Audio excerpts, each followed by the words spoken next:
अक्सर ऐसा होता है कि हमारे जीवन में प्रतिकूल परिस्थितियां या विपरीत परिस्थितियां या विपत्तियां आती हैं तो हमें लगता है कि ये सब हमारे ध्वंस के लिए आई है।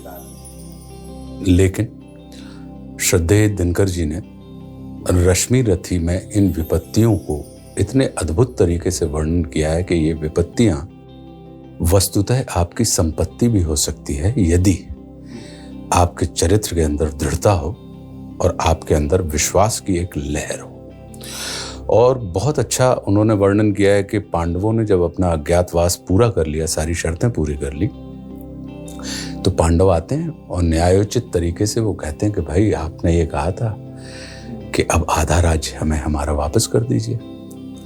लेकिन उनके आधे राज्य की तमाम पेशकश जो कुछ भी उनकी तरफ से होती है उसको कौरव सिरे से खारिज कर देते हैं और कह देते हैं कि भाई हम आपको नहीं देंगे। लेकिन जो सृजनशील चित्त के लोग होते हैं वो भले ही अपने ऊपर कितनी ही विपत्तियों को झेल लें, उनके मन में ये इच्छा होती है कि अंतिम प्रयास हमें विपत्ति से भले ही हमने झेली हो लेकिन हमारे किसी प्रयास से संसार विपत्ति का भागी ना बने, तो इसके लिए वो शांति की गुहार करते हैं। अब इसमें देखिए अब कितना अद्भुत है कि जो जगत का दाता है वो स्वयं, अगर आप उस जगत के दाता के प्रति पूर्ण निष्ठा पूर्ण प्रेम से भरे हुए हैं तो जगत का दाता जगदीश्वर जो है वो आपके लिए दूत भी बनने के लिए तैयार हो जाता है।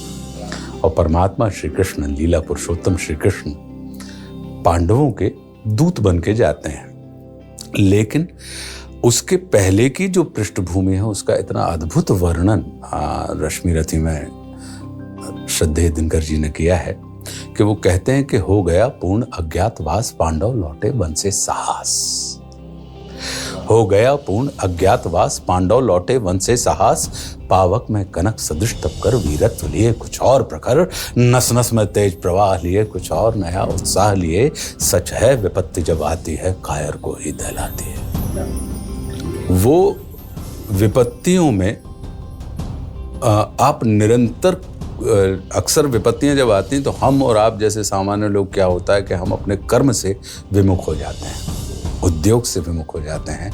लेकिन जो शौर्यवान होते हैं या जिनको अपने कृतित्व पर, जिनको अपने पुरुषार्थ पर, अपने व्यक्तित्व के ऊपर पूर्ण भरोसा होता है, वे निरंतर किसी ना किसी किस्म का उद्योग करते रहते हैं अपनी विपत्तियों से छुटकारा प्राप्त करने के लिए। तो वो कहते हैं कि जो आप पड़ता सब सहते हैं, उद्योग निरत नित रहते हैं। शूलों का मूल नसाने को, भड़खुद विपत्ति पर छाने को, है कौन विघ्न ऐसा जग में टिक सके वीर नर के मग में। खम ठोक ठेलता है जब नर, पर्वत के जाते पांव उखड़। मानव जब जोर लगाता है पत्थर पानी बन जाता है। मानव जब जोर लगाता है पत्थर पानी बन जाता है। और गुण बड़े एक से एक प्रखर हैं छिपे मानवों के भीतर। मेहंदी में जैसे लाली हो, वर्तिका बीच उजियाली हो। बत्ती जो नहीं जलाता है रोशनी नहीं बह पाता है।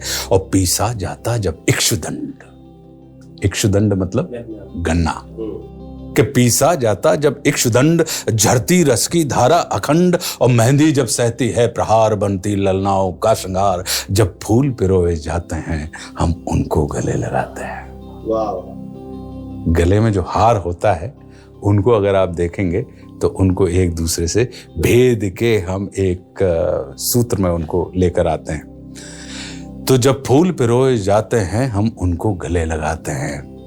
तो कहते हैं कि वसुधा का नेता कौन हुआ, वसुधा का नेता कौन हुआ, भूखंड विजेता कौन हुआ, अतुलित यश क्रेता कौन हुआ, नवधर्म प्रणेता कौन हुआ, जिसने न कभी आराम किया विघ्नों में रहकर नाम किया। जब विघ्न सामने आते हैं सोते से हमें जगाते हैं। मन को मरोड़ते हैं पल पल, तन को झंझोड़ते हैं पल पल। सतपथ की ओर लगाकर ही जाते हैं हमें जगा कर ही। विघ्नों की वो गुणवत्ता बता रहे हैं कि वो क्या करते हैं। सामान्य मनुष्य को तो वो तोड़ देते हैं, लेकिन जो उत्तम मनुष्य होते हैं, उत्तम प्रकृति के होते हैं उनको वो सतपथ की ओर लगा कर जाते हैं। तो तन को झंझोड़ते हैं पल पल और सतपथ की ओर लगाकर ही जाते हैं हमें जगा करे। कि वाटिका और वन एक नहीं। दोनों जगह आप देखेंगे कि वहां पे पुष्प होते हैं, पेड़ होते हैं, वृक्ष होते हैं, तमाम चीजें होती हैं। वाटिका में भी होती हैं, मतलब गार्डन में, और जंगल में भी होती हैं। तो कह रहे हैं लेकिन वाटिका और वन एक नहीं, आराम और रण एक नहीं, वर्षा अंधड़ आतप अखंड, पौरुष के हैं साधन प्रचंड, और वन में प्रसून तो खिलते हैं, बागों में शाल ना मिलते हैं। शाल के जो वृक्ष ऊंचे ऊंचे खड़े रहते हैं कि वन में आपको फूल तो मिल जाएंगे, लेकिन बगीचों में शाल के वृक्ष नहीं मिलेंगे। तो वन में प्रसून तो खिलते हैं, बागों में शाल न मिलते हैं, कि कंकरियां जिनकी सेज सुघर, छाया देता केवल अंबर, विपदाएं दूध पिलाती हैं, लोरी आंधियां सुनाती हैं, जो लाक्षागृह में जलते हैं वे ही शूरमा निकलते हैं। जो लाक्षागृह में जलते हैं वे ही शूरमा निकलते हैं। अब बढ़कर विपत्तियों पर छा जा, मेरे किशोर मेरे ताजा, जीवन का रस छन जाने दे, तन को पत्थर बन जाने दे, तू स्वयं तेज भयकारी है, क्या कर सकती चिंगारी है। और वर्षों तक वन में घूम घूम, बाधा विघ्नों को चूम चूम, सह धूप घाम पानी पत्थर, पांडव आए कुछ और निखर, सौभाग्य न सब दिन सोता है, देखें आगे क्या होता है।